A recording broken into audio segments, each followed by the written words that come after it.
أشهد أن لا إله إلا الله وحده لا شريك له وأشهد أن محمدا عبده ورسوله أما بعد فأعوذ بالله من الشيطان الرجيم بسم الله الرحمن الرحيم الحمد لله رب العالمين الرحمن الرحيم مالك يوم الدين إياك نعبد وإياك نستعين اهدنا الصراط المستقيم صراط الذين أنعمت عليهم غير المغضوب عليهم ولا الضالين.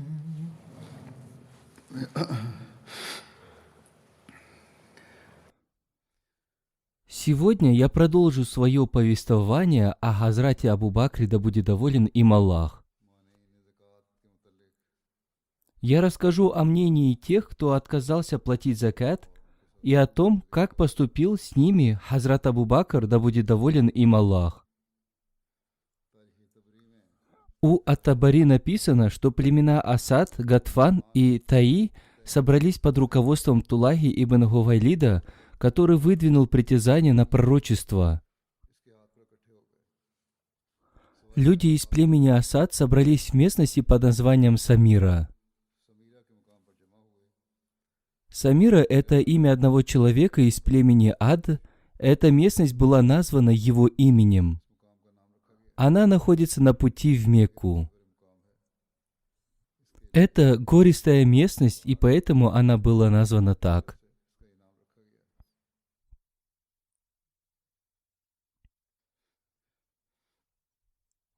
Племена Фузара и Гатфан вместе со своими союзниками собрались в южной части Тивы. Племя Таи собралось на границе места своего обитания. Люди из племени Салиба бин Саад, Мура и Аббас собрались в местности под названием Рабза, которая находится в районе Абрак. Рабза – это тоже одна из долин, которая находится на расстоянии 3 суток пути от Медины.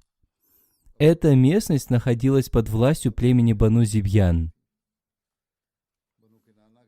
Некоторые люди из племени Бану Кинана присоединились к ним. Однако им не хватало места, и поэтому они разделились на 2 группы. Одна группа осталась в Абраке, а другая ушла в Зуль-Куса. Зуль-Куса находится в 40 милях от Медины. Тулайха отправил Хибала на помощь этим племенам. Хибал был сыном его брата. Так он стал вождем племени Зуль-Куса. Они были союзниками племен Асад, Лейс, Биль и Мудлач. Ауф бин Санан стал вождем племени Мура, которое обитало в местности Абрак. Харис из племени Бану Сабир стал вождем племен Салиба и Аббас. Эти племена отправили свои делегации в Медину. Там они остановились у вождей Медины.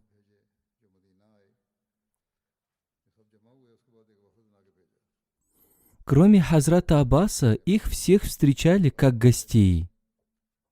Их сопроводили к Хазрату Абу Бакру с условием, что они будут совершать намаз, но не будут платить закат.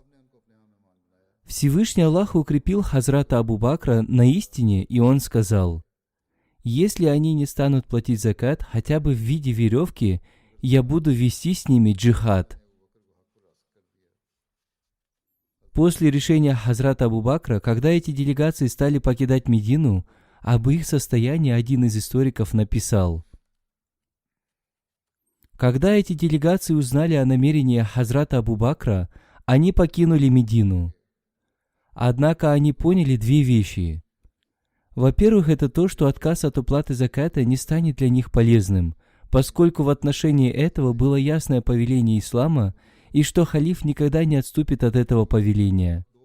Особенно тогда, когда все мусульмане были согласны с его доводами и были готовы помогать ему в этом.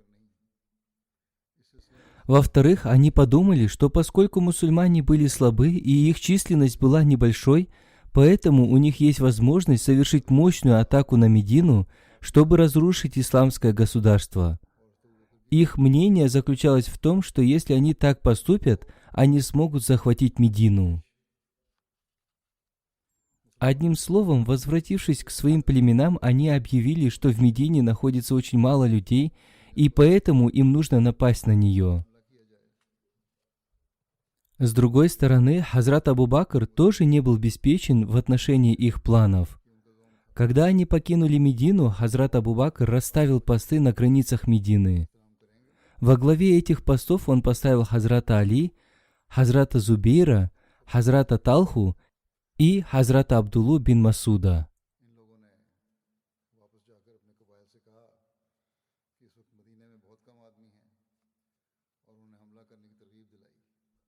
А также Хазрата Саада ибн Абу Вакаса и Хазрата Абдурахмана бин Ауфа.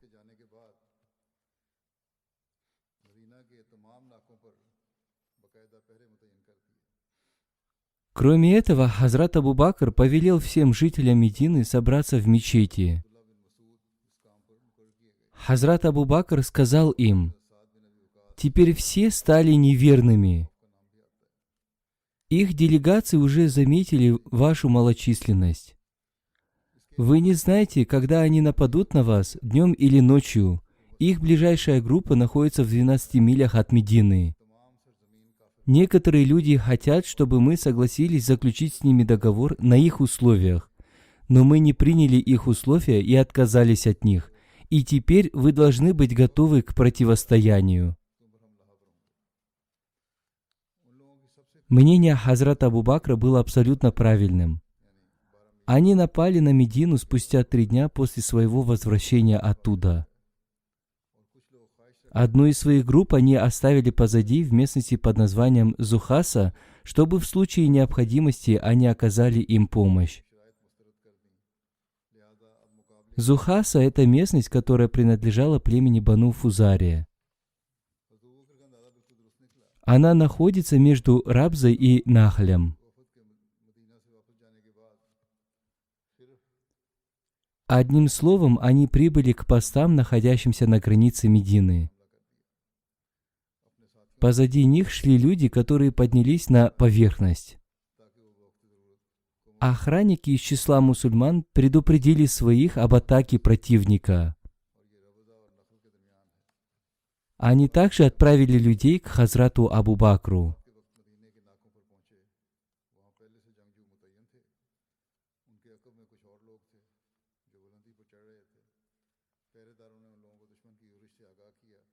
Хазрат Абу Бакр сказал им: «Крепко стойте на своих постах».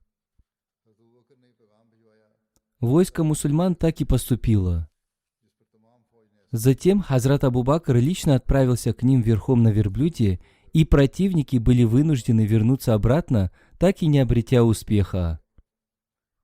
Мусульмане верхом на своих верблюдах гнались за ними до тех пор, пока они не достигли местности Зулькуса. Вспомогательная группа противников взяла с собой кожаные бурдюки, наполненные воздухом и завязанные веревками. Они раскидали их перед верблюдами мусульман, чтобы испугать их. Верблюды мусульман испугались и не смогли остаться на месте. Таким образом, они вернулись обратно в Медину. Мусульмане, безусловно, ничего не потеряли и не получили от этого. Увидев отступление мусульман, противники подумали, что мусульмане слабы и не в состоянии противостоять им. Они сообщили об этом событии своим, которые в это время находились в местности Зулькуса. Услышав об этом, они тоже присоединились к ним, но они не знали о том, что Всевышний Аллах принял другое решение, которое Он исполнил. В течение целой ночи Хазрат Абу Бакр занимался подготовкой своего войска, и в последние часы ночи он отправился туда пешком. Науман бин Мукрин был назначен командующим правого фланга войска. Абдулла бин Мукрин был назначен командующим левого фланга войска. И Сувайд бин Мукрин был назначен командующим тыла. С ним также было несколько всадников. Мусульмане и их противники оказались на поле битвы еще до наступления намаза фаджр. Мусульмане неожиданно атаковали своих противников, противники потерпели поражение и бежали с поля боя еще до восхода солнца. Мусульмане захватили весь их скот. В этом сражении был убит Хабал. Хазрат Абу Бакр гнал их до местности Зулькуса. Это была первая победа, которую Всевышний Аллах даровал мусульманам под командованием Хазрата Абу Бакра.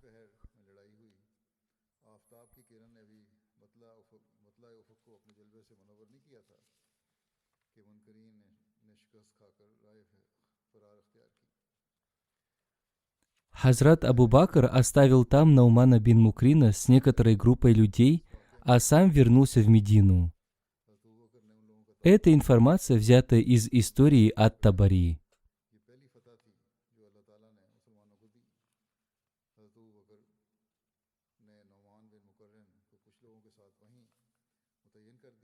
Один из авторов сравнил это сражение с битвой при Бадре. Он написал: «В это время Хазрат Абу Бакр до такой степени проявил свою веру, убежденность, стойкость и осмотрительность, что мусульмане вспомнили битвы времен посланника Аллаха, мир ему и благословение Аллаха. Первые сражения Хазрата Абу Бакра были похожи на битву при Бадре. В битве при Бадре мусульман было всего 313 человек, неверных было более 1000 человек. Во времена Хазрата Абу Бакра мусульман тоже было очень мало. Против них выступали племена Аббас, Зибьян и Гатфан, их было больше.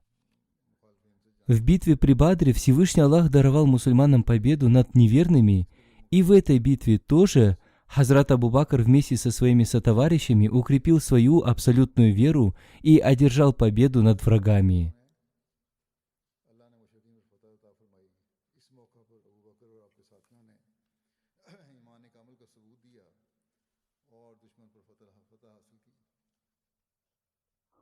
Подобно тому, как во времена битвы при Бадре победа мусульман имела долгосрочный результат, также и в этом сражении мусульмане одержали победу, которая оказала большое влияние в будущем. В ответ на это поражение племена Бану Зибьян и Бану Аббас с гневом и яростью напали на мусульман в своих районах. Они жестоко наказывали и убивали их. Они отомстили невинным мусульманам и убили их. Следуя их примеру, и другие племена поступили с мусульманами также. Когда Хазрат Абу Бакр узнал об этом, он пообещал обязательно уничтожить этих неверных. Он обещал отомстить и уничтожить все племена, которые убивали мусульман. После победы мусульман другие, более слабые и сомневающиеся племена друг за другом стали привозить свой закат в Медину. То есть, когда эти слабые племена увидели такое слабое состояние некогда сильных племен, они стали привозить закат, который они до поры до времени удерживали у себя. Какое-то племя привезло закат в первой половине ночи, какое-то в средней части ночи, а какое-то во второй половине ночи. Когда эти люди стали прибывать в Медину, люди стали говорить, что, наверное, они хотят напугать их, либо они принесли какую-то плохую весть. Однако каждый раз Хазрат Абу Бакр говорил им, что они пришли с добрыми вестями. Он говорил им, что они пришли с поддержкой, а не для того, чтобы причинить им вред. Когда мусульмане узнали, что они пришли с поддержкой и привезли закат, они сказали Хазрату Абу Бакру, что он благословенный человек и что он всегда приносит добрые вести. Хазрат Абу Бакр также сказал им: «Те, кто приходит с плохими вестями и злыми намерениями, всегда ходят быстро. Те же, кто приносит добрые вести, ходят спокойно. Я всегда узнавал об этом по ходьбе вестников». После победы над теми, кто отказывался платить закат, о сборе заката у Табари написано: в этот период в Медине собралось так много милостыни, что остался большой ее запас даже после всех расходов мусульман. Также с победой и успехом в Медину вернулось войско под командованием Хазрата Усамы. После его возвращения Хазрат Абу Бакр назначил его своим заместителем в Медине. Также повествуется, что Хазрат Абу Бакр назначил на этот пост Синана Замри. Он сказал ему и его войску: «Пусть ваше войско и верховые животные отдохнут». Сам Хазрат Абу Бакр вместе со своими намеревался отправиться в Зулькуса. Однако мусульмане, обратившись к нему, сказали: «О халиф пророка, мы ради Бога просим вас не отправляться туда самим. Не дай Бог, если с вами что-то случится, то вся система рухнет. Пошлите кого-нибудь другого с этой миссией и назначьте кого-нибудь на свое место». Хазрат Абу Бакр ответил им: «Клянусь Аллахом, я ни в коем случае не поступлю так. Я сочувствую вам от всей души».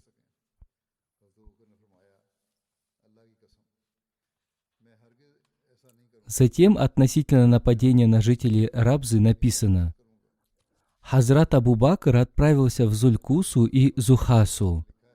Зулькуса находится в 40 милях от Медины.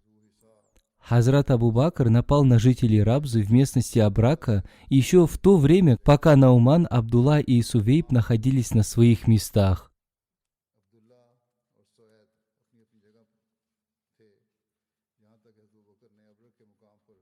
Произошло жесткое сражение, и в итоге Харис и Ауф, вожди племен Мура, Салиба и Аббас, потерпели поражение, и мусульмане взяли в плен Фатиху. Хазрат Абу Бакр в течение нескольких дней оставался в Абраке, и затем он передал эту местность мусульманам под пастбище для их коней. После поражения племена Бану Аббас и Бану Зибьян присоединились к Тулахе, который еще находился в Бузахе. Бузаха – это название родника племени Бану Асад. Во времена Хазрата Абу Бакра там произошло великое сражение с Тулайхой Асади. Еще один автор написал о поведении племен, потерпевших поражение. Это остановило мятеж племен Аббас, Зибьян, Гатфан, Бани Бакр и других племен, обитающих в окрестностях Медины, чтобы они прекратили свой мятеж и подчинились исламу и Хазрату Абу Бакру. Чтобы они вместе с мусульманами сражались против вероотступников. Это было разумное решение, и все эти события подтвердили это мнение. Посредством Хазрата Абу Бакра они ослабли, и из-за побед на границе Рима жители Медины обрели большое влияние. Силы и влияние мусульман увеличилось. Теперь уже не было никаких шансов для их ослабления, которому подвергались мусульмане в битве при Бадре и в начале этих битв. Теперь и Мекка была с ними. Таиф тоже был вместе с мусульманами. И они имели влияние на все арабские города. Среди этих племен было много таких мусульман, которых мятежники не смогли привлечь на свою сторону. Таким образом, их позиции сильно ослабли. Тем не менее, они оказывали сильное противодействие мусульманам, и им не нравилось такое состояние ислама. Они покинули свою родину и присоединились к Тулахе бин Хувайлиду из племени Бану Асад, который ложно притязал на пророчество. Мусульмане, которые жили среди них, никоим образом не могли остановить их. С помощью этих людей сила Мусалимы и Тулахи увеличились, в Йемене начались сильные мятежи. Одним словом, всегда помните, что все эти люди были мятежниками, и они сражались против мусульман. Причиной этих сражений было не притязание кого-либо на пророчество, а то, что они подняли мятеж против государства и сражались против мусульман. Хазрат Абдулла бин Масуд о победе над теми, кто отказался платить закат, и о храбрости и стойкости Хазрата Абу Бакра повествует. Если бы Всевышний Аллах после смерти посланника Аллаха, мир и благословение Аллаха да пребывает с ним, не помог нам посредством Хазрата Абу Бакра, мы бы точно были уничтожены. Все мы были убеждены в том, что мы не будем сражаться с другими ради верблюдов, которые жертвовались в качестве заката. Мы думали, что мы будем заняты только поклонением Всевышнему Аллаху. Мы думали, что мы одержим полную победу. Однако Хазрат Абу Бакр принял решение сражаться против тех, кто отказался платить закат. Он сделал этим людям два предложения. Во-первых, он предложил им либо принять унижение, во-вторых, если они не согласны, покинуть родину или готовиться к сражению. Принятие унижения означало то, что они должны были признать, что все их убитые являются обитателями ада, а мусульмане попадут в рай. Поэтому они должны платить выкуп за убытки мусульман. Они не должны требовать от мусульман те трофеи, которые были взяты ими после победы. Но при этом они должны вернуть ранее захваченное ими имущество мусульман. Наказание покинуть родину означало то, что после поражения они должны были покинуть места своего обитания и уйти далеко отсюда. В связи с этим Хазрат Обетованный Реформатор написал: «После смерти посланника Аллаха, мир ему и благословение Аллаха, некоторые племена арабов отказались платить закат. Хазрат Абу Бакр решил сражаться против них. Это была такая сложная ситуация, что даже человек, подобный Хазрату Умару, посоветовал ему поступить с этими людьми с мягкостью. Хазрат Абу Бакр ответил ему: «Об этом я уже рассказал раньше. Сын Абу Кахафа не имеет никакого права отменять повеление посланника Аллаха, мир ему и благословение Аллаха. Клянусь Аллахом, если эти люди откажутся платить закат хотя бы в виде веревки, которой они стеножат своего верблюда, и которые они платили во времена посланника Аллаха, мир ему и благословение Аллаха, я возьму у них даже эту веревку. Я не отстану от них, пока они не заплатят закат. Ничего страшного, если вы не сможете помочь мне в этом деле. Я буду противостоять им один». Посмотрите на его подчинение посланнику Аллаха, мир ему и благословение Аллаха. В этой опасной ситуации, когда все великие сподвижники советовали ему не сражаться с этими людьми, он ради исполнения повеления посланника Аллаха, мир ему и благословение Аллаха, был готов встретить любую опасность. Еще в одном месте Хазрат Обетованный Реформатор написал: «Во времена Хазрата Абу Бакра распространилась смута вероотступничества. Люди совершали только коллективный намаз в деревнях. Войска тоже были отправлены в Сирию. В это время Хазрат Абу Бакр отправил весть тем, кто отказался платить закат, что он возьмет закат посредством меча, даже если он будет в виде веревки, как это было во времена посланника Аллаха, мир ему и благословение Аллаха». Великий и храбрый Хазрат Умар советовал ему, что сейчас не время настаивать на уплате заката. Однако Хазрат Абу Бакр не согласился с ним. Отсюда становится ясно, насколько важным является закат. Эти слова Хазрат Обетованный Реформатор произнес в одном из своих выступлений, в котором он раскрыл разные степени богобоязненности.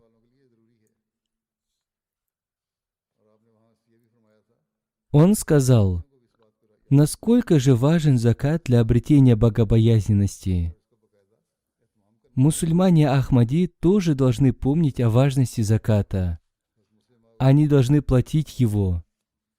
Еще в одном месте Хазрат Обетованный Реформатор сказал: «Существует очень важный вопрос относительно заката. Люди не совсем понимают этот вопрос. После повеления совершать намаз Всевышний Аллах повелел платить закат. Хазрат Абу Бакр сказал: «Я выступлю против людей, отказавшихся платить закат, так же, как посланник Аллаха, мир ему и благословение Аллаха, поступал против неверных. Я возьму в плен их мужчин и женщин». После смерти посланника Аллаха, мир ему и благословение Аллаха, мусульмане встретились с такими испытаниями, что кроме 3 городов, Мекки и Медины и еще одного города, весь арабский мир впал в вероотступничество. Хазрат Умар сказал ему: «Пока примиритесь с теми, кто отказался от уплаты заката. Они постепенно исправятся после сражения с вероотступниками. Сначала мы должны сразиться с теми, кто ложно притязает на пророчество, поскольку эта смута сильнее.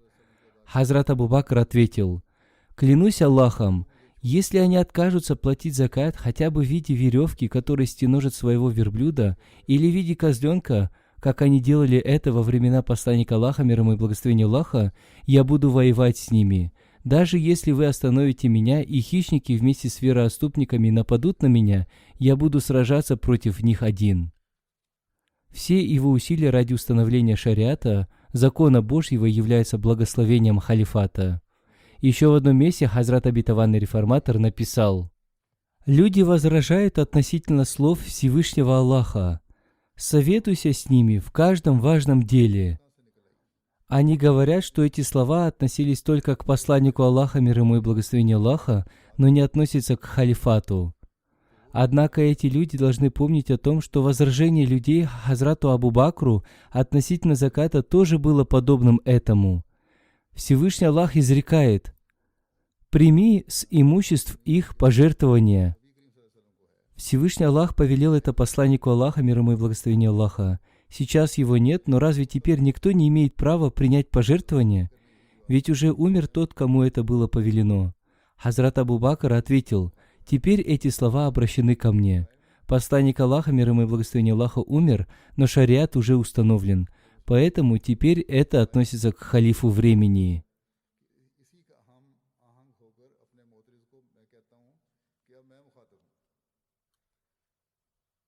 Далее Хазрат Обетованный Реформатор сказал: «Также я обращаюсь к своим возражателям. Теперь я являюсь тем, к кому обращены эти слова.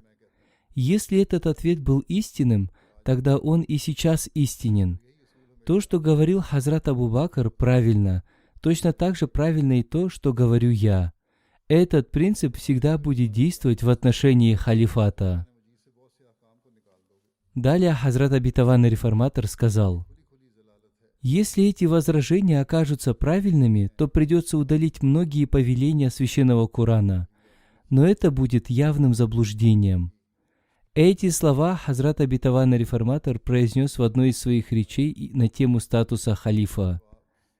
Еще в одном месте Хазрат Обетованный Реформатор сказал: «Когда умер посланник Аллаха, мир ему и благословение Аллаха, многие глупые мусульмане стали вероотступниками.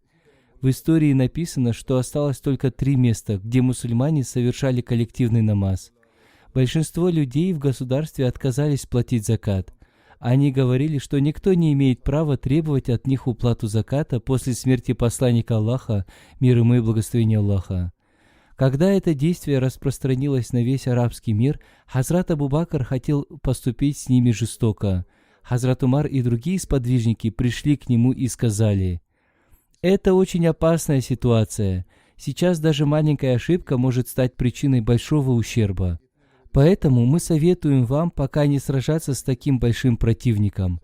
Нужно с мягкостью поступить с теми, кто не платит закат». Хазрат Абу Бакр ответил им: «Если кто-то боится, пусть он уйдет. Клянусь Аллахом, если даже ни один человек не поддержит меня, я буду один противостоять врагу.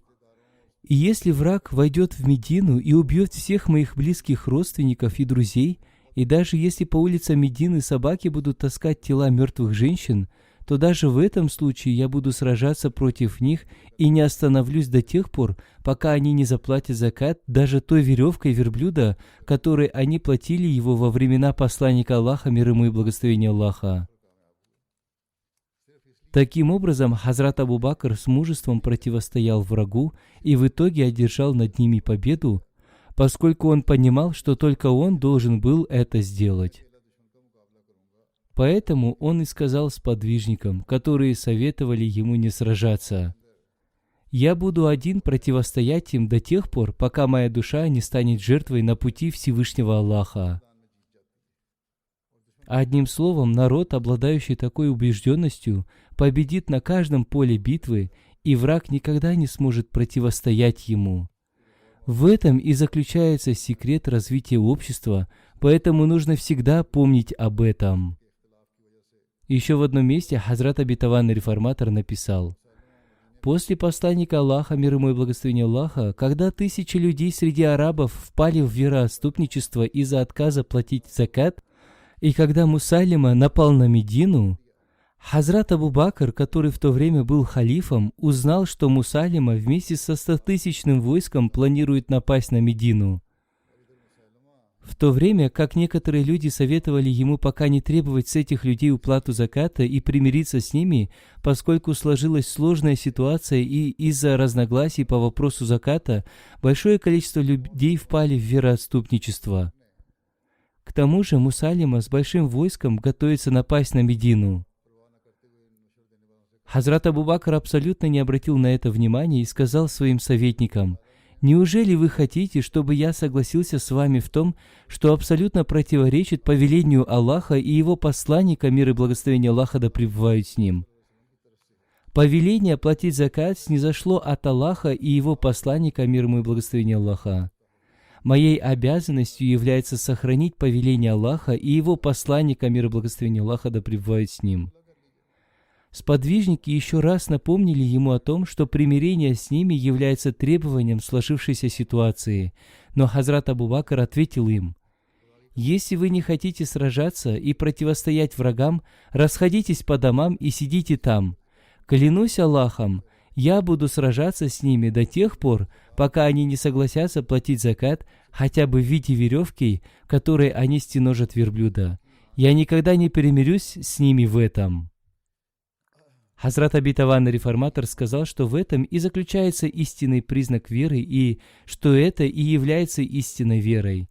Если такая вера будет и у нас, то мы сможем донести весть ислама до всего мира, и мы будем успешны в этом. Еще в одном месте Хазрат обетованный реформатор сказал: «После смерти посланника Аллаха, мир ему и благословение Аллаха, арабские племена подняли мятеж и отказались платить закат. Они представили довод о том, что Всевышний Аллах, кроме посланника Аллаха, мир ему и благословение Аллаха, никому не дал права принимать закат. Согласно их мнению, Всевышний Аллах, обращаясь к посланнику Аллаха, мир ему и благословение Аллаха, изрек: «О Мухаммад, прими с имущества их пожертвования». То есть, кроме посланника Аллаха Мухаммада, мир ему и благословение Аллаха, он нигде и никому не дал права принимать закат. Однако мусульмане не приняли их довода, даже несмотря на то, что там было конкретное обращение именно к посланнику Аллаха, мир ему и благословение Аллаха. Одним словом, этот был большой довод для тех, кто впал в вероотступничество относительно того, что кроме посланника Аллаха, мир ему и благословение Аллаха, никто не может принимать закат. Они были обмануты тем, что те повеления, которые были связаны с системой, не всегда являются действительными. Напротив, они связаны только с посланником Аллаха, мир ему и благословение Аллаха. Однако это мнение было абсолютно неверным.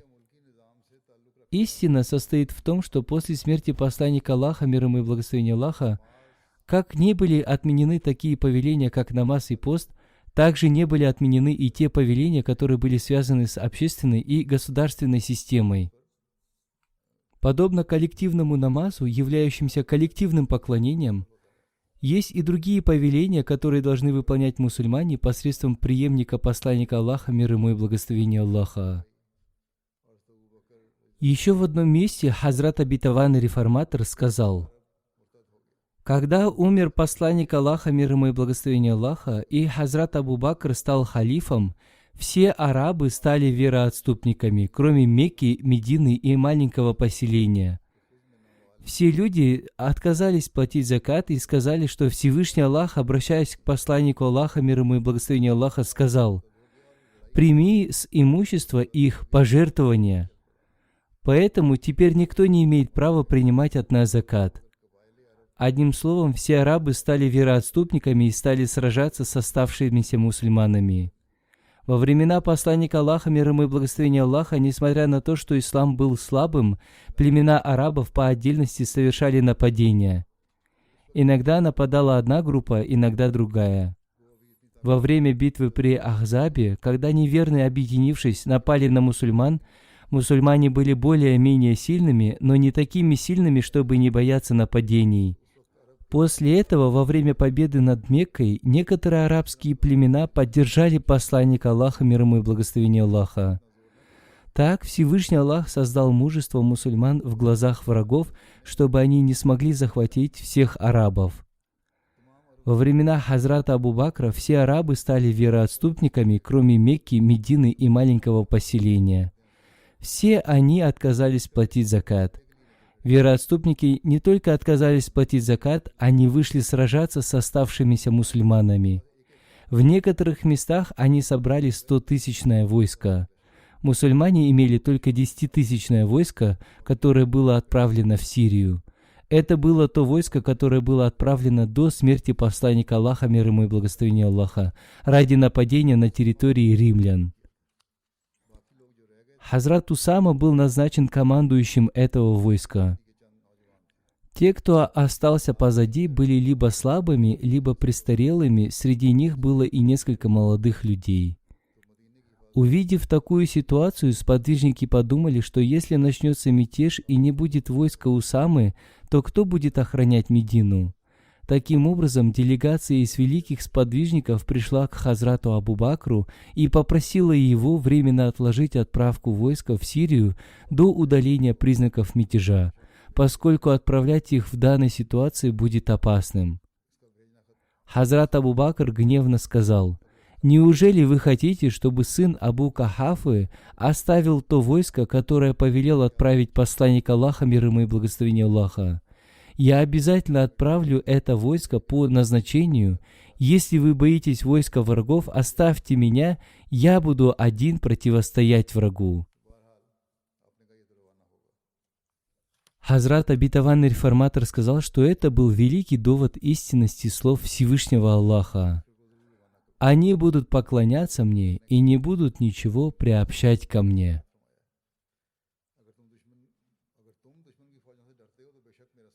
То есть те, кто становится халифом и поддерживает его. Такое положение связано с системой халифата, и оно будет продолжаться. Далее Хазрат обетованный реформатор сказал: «Второй вопрос касается заката. Сподвижники сказали: если вы не можете остановить это войско временно, то примиритесь с ними. Скажите им, что в этом году мы не будем брать с них закат. Когда они успокоятся, мятеж будет удален». Хазрат Абу Бакр ответил, что так никогда не будет, и не согласился с ними. Сподвижники спросили его, кто будет противостоять врагу, если войско Усамы отправится в поход. Не будет перемирия, и в Медине останутся слабые, старики и некоторые молодые люди. Как они смогут сразиться с многотысячным войском? Хазрат Абу Бакр ответил: «О, друзья, если вы не сможете противостоять врагу, Абу Бакр выйдет воевать с ними один».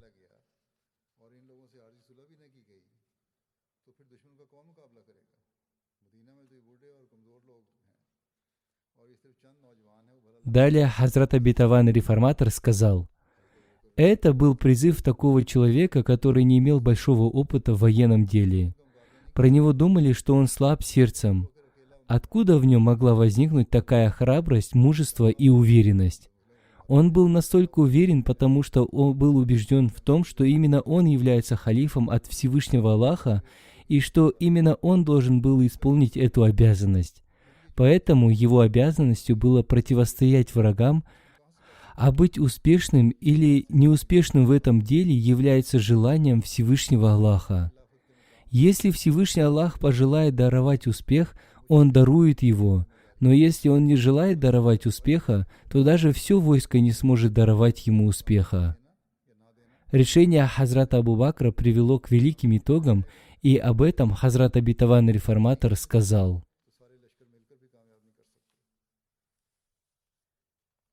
Хазрат Абу Бакр, несмотря на то, что сподвижники были не согласны с отправкой войска во главе с Усамой бин Зейдом в Сирию, отправил его в сторону Мутты.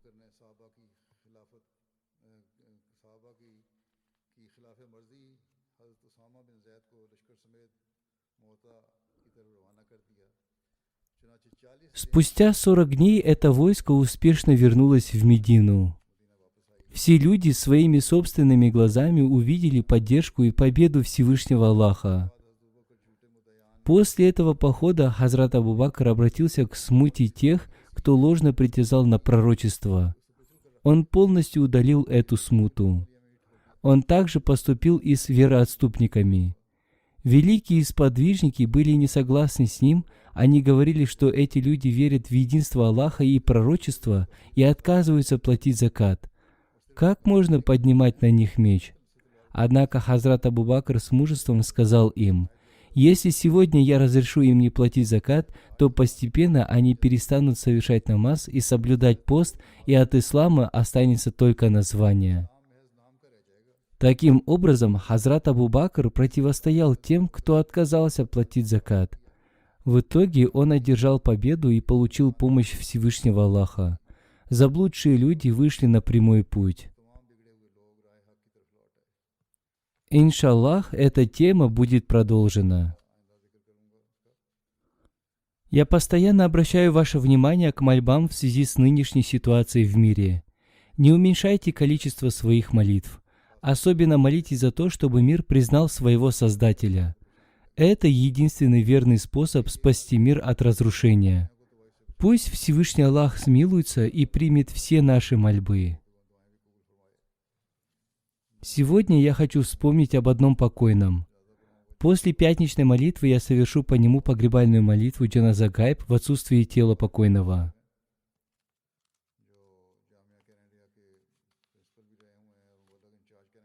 Ректор Джами Ахмадия в Канаде, бывший старший миссионер общины Канады. Он умер 8 марта в возрасте 87 лет, инна лиляхи ва инна иляйхи раджун. По милости Всевышнего Аллаха покойный был Муси. Он был очень самоотверженным, уповающим на Бога, много молящимся и скромным человеком. Он был великим дервишем. Когда я смотрел на него, я всегда видел в нем святого человека. Я расскажу о его семье. Покойный был вторым сыном выдающегося миссионера нашей общины Мауляны Назира Ахмад Али Сахиба и Амины Бегим Сахибы. Ахмадият в их семью пришел посредством его деда Хазрата Бабу Факир Али Сахиба, который принес обет верности на руке Хазрата Обетованного Мессии мир ему. Его дед был первым начальником железнодорожной станции в Кадьяне. У его деда был дом в Кадьяне, который был известен под названием Факир Манзиль. Хазрат Обетованный Реформатор в 1929 году отправил отца покойного Хазрата Мауляну Назира Ахмад Али Сахиба в Гану и затем в Сьерра-Леоне. В 1943 году, когда покойный отправился к своему отцу в Сьерра-Леоне, там в пути с ним произошло одно событие, укрепляющее веру. Он сам рассказывал об этом. Он плыл туда на корабле в течение 3 месяцев. В то время ему было 11 лет. В пути он заболел, и заболел так сильно, что люди подумали, что он не выживет. При посадке на корабль его отцу сказали, что здоровье его сына находится в очень плохом состоянии. Он был почти при смерти. Администрация корабля сказала, что если он умрет на корабле, у них нет морга для хранения тела, поэтому они не могут взять его на корабль. Мауляна Сахиб очень просил взять его на корабль, поскольку сам обетованный реформатор повелел ему отправляться туда. Он сказал, что по этой причине, несмотря ни на что, он должен взять его с собой на корабль. Администрация разрешила им зайти на корабль с условием, что они дадут письменное согласие на то, что если мальчик умрет в пути, им будет разрешено сбросить его тело в море. Услышав о таком условии, мать покойного стала плакать. Она сказала своему мужу, что это их сын, и попросила отправиться в путь на другом корабле. Однако он успокоил свою супругу и сказал: «Я миссионер, которого халиф отправил с миссией, и мне неизвестно, когда будет следующий корабль. Успокойся, с Мубараком ничего не случится». После этого он с убежденностью сказал капитану корабля: «Принесите бумагу и покажите, куда поставить свою подпись. Если он умрет, сбросьте его тело в море. Но я говорю вам, что такого не случится». Таким было упование на Бога его отца. Он был человеком, посвятившим себя служению исламу и Ахмадияту. Он отправился в путь только ради проповедования ислама. Он уповал на то, что Всевышний Аллах обязательно поможет ему и сохранит его семью. Таким образом, этот мальчик не только выжил, но и прожил 87 лет, удостоившись чести служить исламу и Ахмадияту. Следуя по стопам своего отца, он тоже посвятил свою жизнь служению исламу и Ахмадияту. В этом деле он тоже проявил великий пример упования на Всевышнего Аллаха. После получения высшего образования он нашел хорошую работу на государственной службе. Он проработал там некоторое время. Почитав в газете объявление Хазрата обетованного реформатора о временном посвящении своей жизни служению ислама, он подал в отставку со своей работы и временно посвятил себя служению исламу. Хазрат, второй халиф обетованного Мессии, в 1963 году отправил его в Сьерра-Леоне, где он прожил в течение длительного времени вместе со своим отцом Хазратом Мауляной Назир Али Сахибом. Могила его отца тоже находится в Сьерра-Леоне.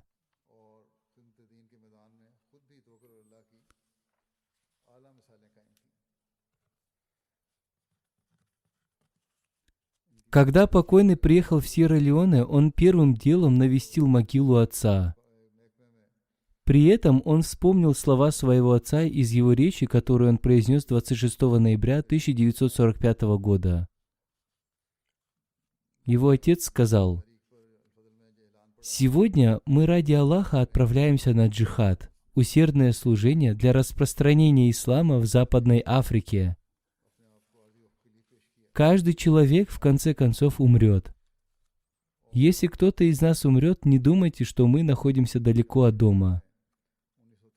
Обязанность молодых людей из числа мусульман Ахмади заключается в том, чтобы они прибыли в эти места и выполнили ту цель, ради которой мы получили этот крохотный участок земли в виде могилы. Хотя это и крохотный участок земли, но он принадлежит ахмадийскому миссионеру в виде могилы. Одним словом, наши могилы будут требовать от вас, чтобы вы воспитывали своих детей в таком духе, чтобы они выполнили те цели, ради которых мы прожили свою жизнь». Таким образом, покойный прибыл в Сьерра-Леоне по завещанию своего отца. Стоя у могилы своего отца, он говорил: «Я здесь, я прибыл по вашему вызову». Покойный прослужил в Сьерра-Леоне в разных местах. Затем в 1985 году по повелению Хазрата четвертого халифа обетованного Мессии он вернулся в Пакистан.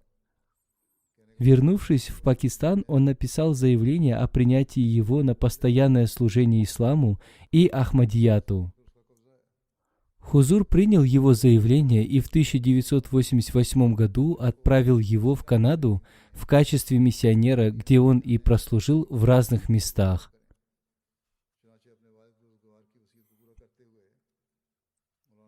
В 2003 году, когда Хазрат четвертый халиф обетованного Мессии разрешил открыть джамию Ахмадия в Канаде, он назначил его ректором этого учебного заведения общины.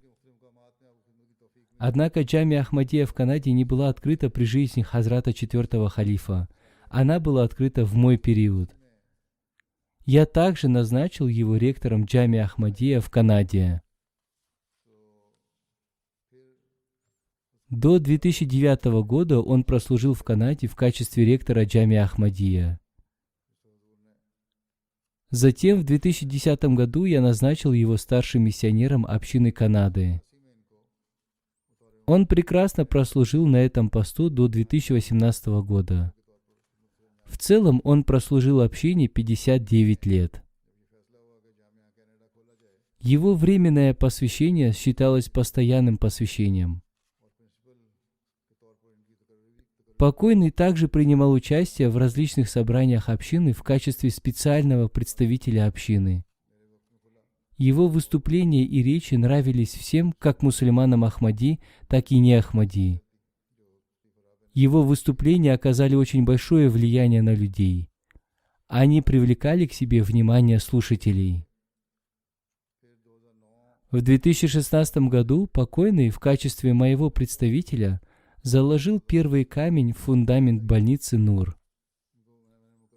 Им было написано множество проповеднических статей. Они были опубликованы, например, в таких изданиях, как «Национальные новости Канады», «Звезда Торонто», «Гражданин Оттавы».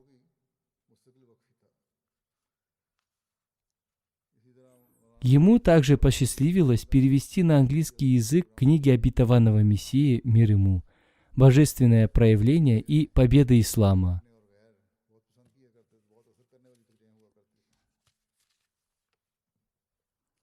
Покойный также перевел книгу Хазрата четвертого халифа обетованного Мессии «Кризис в Персидском заливе». Покойный оставил супругу Амтуль Хафиз Насир Сахибу 3 сыновей и 2 дочерей. Как я уже сказал, он обладал многими прекрасными качествами.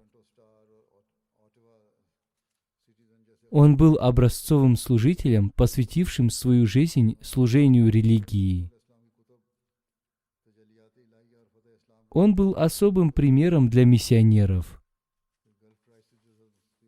Его жизнь была жизнью человека, ставившего религию выше этого мира. Он всегда служил общине. Подчинение халифу времени было целью его жизни. Как я уже говорил, он был очень хорошим оратором и на урду, и на английском языке. Его доклады оказали очень большое влияние на людей.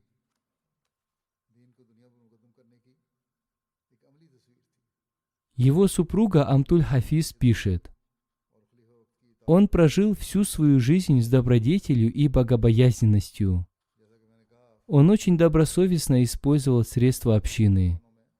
Он прожил скромную жизнь. Даже после приезда из Сьерра-Леоне он тайно помогал бедным. Я свидетельствую, что он был примерным служителем религии, супругом и милосердным отцом. Он всегда беспокоился о том, сколько тратит на него община и как он может быть полезен общине. Он всегда говорил, что не сможет вынести недовольство халифа времени. Его дети также поделились впечатлениями о своем отце. Его дети написали, что их отец обладал очень крепкой верой в Бога и в будущую жизнь. Его дети пишут, что он был подчинен халифу времени и системе общины. Он очень уповал на Всевышнего Аллаха и всегда говорил, что Всевышний Аллах никогда не оставит его и всегда поможет ему. Всевышний Аллах так и поступил с ним. Куда бы его ни отправляли ради объявления о сборе финансовых пожертвований, люди внимательно слушали его. Сначала он лично оплачивал взносы и потом наставлял в этом других. Он делал это в период его служения миссионерам, и после выхода на пенсию он отправлялся туда, куда его посылал Амир. Его старшая дочь пишет: «Он всегда наставлял нас поддерживать прочную связь с системой Ахмадийского халифата. Он всегда старался, чтобы мы уважали и любили систему общины, чтобы мы повиновались каждому повелению халифа времени. Он наставлял нас в этом на каждом собрании с его участием. Он также наставлял своих внуков и внучек не думать только о мирских делах. Он учил их укреплять свою связь с Аллахом и Ахмадийским халифатом. Он также всегда говорил, что дела общины всегда будут совершены. Если не будете служить вы, то Всевышний Аллах ради этой цели может привести других людей». Его младшая дочь пишет: «Во время строительства мечети в Сьерра-Леоне однажды работники потребовали зарплату. У отца не хватало денег, и он сказал им, чтобы они пришли завтра, и он отдаст им их зарплату. На следующее утро, когда он вышел из дома, он увидел этих работников. Они ждали свою зарплату, но денег не было. Он сказал им, что пока денег у него нет, и попросил их подождать немного. Он сказал: «Я помолюсь, и, иншаллах, Всевышний Аллах решит этот вопрос». В этот же момент к нему на большой скорости прибыл автомобиль, который остановился возле него, и ему был передан конверт с деньгами. Ему сказали, что эти деньги отправил один человек, который слышал о том, что он строит мечеть. Он не успел спросить его, кто отправил ему эти деньги. Ему передали конверт и быстро уехали. Он был убежден, что Всевышний Аллах услышал и принял его мольбы. Таким образом, он заплатил нужную сумму работникам. Таким было его упование на Всевышнего Аллаха, и Всевышний Аллах также поступал с ним. Есть множество событий о его уповании на Всевышнего Аллаха, о которых мне пишут люди и другие миссионеры.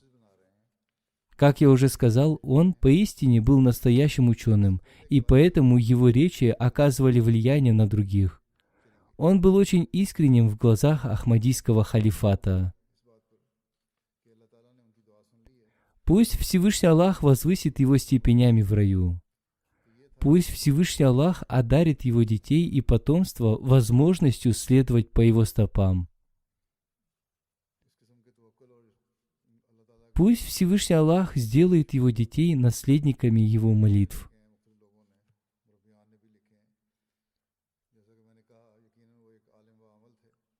Пусть Всевышний Аллах в дальнейшем благословляет общину такими искренними служителями.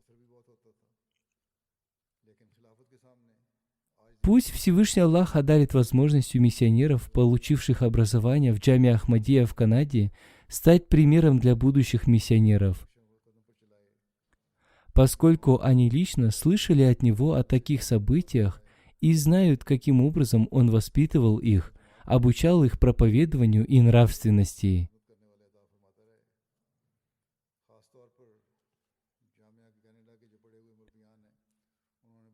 Одним словом, они многому научились от него.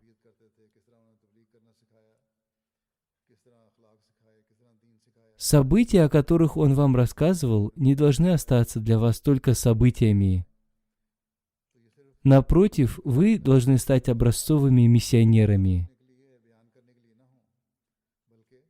Пусть Всевышний Аллах удостоит их такой возможностью. Аминь.